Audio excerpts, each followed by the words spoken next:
చంద్రబాబు నాయుడు గారండి. నా పేరు సింహాచలం అండి, జోగేశ్వరరావు గారిని. నమస్తే అండి చంద్రబాబు నాయుడు గారండి. మండపడి గ్రామంలో జోగేశ్వరరావు గారిని ఎమ్మెల్యే గారండి.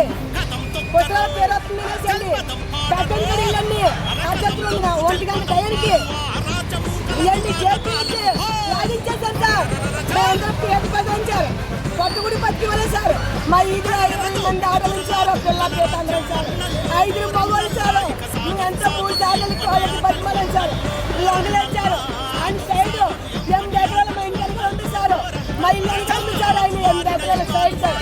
ఆ సైడ్ కోసం రోడ్ వేసి పొసలు వస్తాయనేసి పేరు చెప్పండి, పొసలు పేరు చెప్పండి అండి.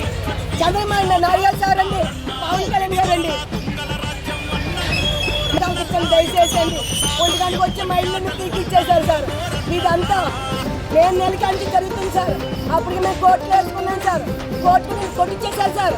6 నెలలు టైం పెడితే కోర్టు 3 నెలలతో కొట్టించేశారు సార్. చంద్రబాబు నాయుడు గారు సార్ అండి మా కోర్టు కూడా కొట్టించేసి అందరికి లంచాలు పెట్టేసండి. 1 గంట వెనుక వచ్చండి మా ఇల్లు పూజ చేశారు సార్. మా బతులు లేవు సార్, మేము అందరూ ఆదరించారు. మా ఈదికి 5 మంది వచ్చారు, ఎవరు లేదంటారు. అప్పులు చేసుకుని పాస్ పని చేసి కట్టుకున్నాం సార్. మేము మా ఇళ్ళని జోడించామన్నా ఎమ్మెల్యే గారు అన్యాయాన్ని ఎదిరించాలే. దొంగల రాజ్యం అన్నల్లో ఓ రన్నల్లా, ఇక సాగవు సాగవు ఎవ్వని ఆటలు అన్నల్లో ఓ రన్నల్లా.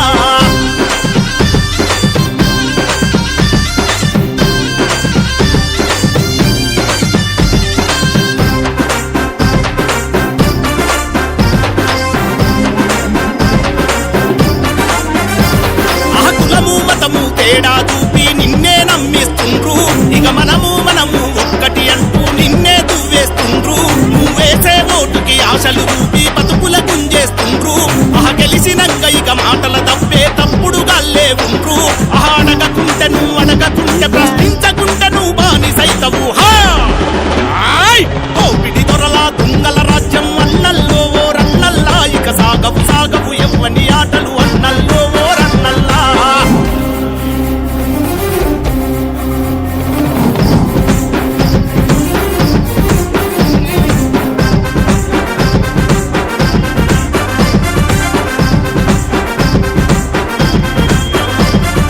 రైతన్నంటే రాజన్నా, మరి భూములు ఎవ్వరి వన్నో. అరే కూలి చేసే కూలన్నా మీ బతుకులు మారవా అన్నో. అరే రోగం వస్తే రోజుకు 1000 ఖర్చు పెట్టలేవన్నో. అరే కూరగాయల రేటు చూస్తే నువ్వు తింటవలేదో అన్నో. అడగరన్నను అడగకుంటే నీ బతుకేసున్నా. పిడి దొరలా దొంగల రాజ్యం అన్నల్లో ఓ రన్నల్లా, ఇక సాగవు సాగవు ఎవ్వని ఆటలు అన్నల్లో ఓ రన్నల్లా.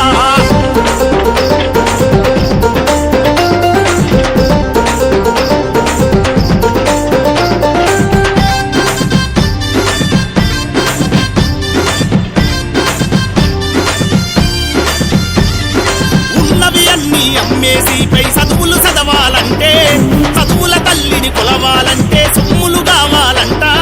చదువుల పేరుతో వ్యాపారంగా విద్యని అమ్మేస్తుండ్రు. మరి చదివి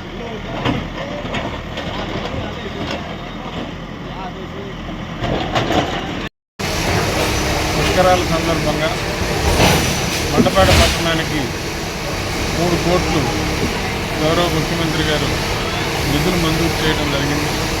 అందుపై ఇక్కడ ఉన్నటువంటి పెరుమాళ్ళు కోవిల ప్రాంతంలో ఉన్న దేవాలయాలన్నింటినీ